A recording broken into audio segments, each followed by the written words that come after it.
পালং শাক, এই যে আমাদের ছাদের পালং শাক। এ বাপ রে বাপ, কতগুলো হয়েছে। এই যে এটা যেখানে হয়েছে এটা হলো পুকুর, বাথটব। এই বাথটবে পালং শাক হয়েছে। হ্যাঁ, আগে পুকুর কিনে স্নান করতো, তারপরে চলে এসেছি এখন আমরা বেগুন উঠাতে। এই দেখো কত বেগুন হয়েছে। দেখো ওয়াও, হ্যাঁ ওয়াও।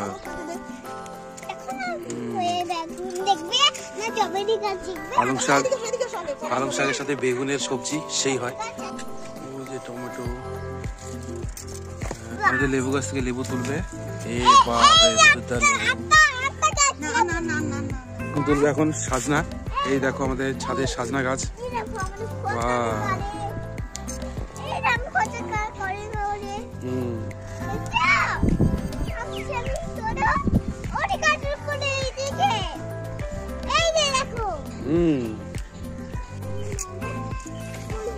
পালং শাক, লেবু, টমেটো, বেগুন, আমাদের ছাদের গাছের এই সবজি আজকের খাওয়া দাওয়া হবে। এগুলো রাই শাক আছে, রাই শাক, আলু গাছ, আম গাছ। আম গাছ দেখো আমাদের ছাদে আম গাছ হয়েছে। এই আম গাছে কত বকুল ধরেছে, এবার হবে অনেক আম, দেখতেই পারছো। ওয়াও, কত সুন্দর স্ট্রবেরি। কমলা গাছও হয়েছে, দেখো কত কমলা ধরেছে, দারুণ টেস্টি আমাদের এই ছাদের কমলা। তো পুপু টাটা করে দাও, পুপু টাটা করে দাও।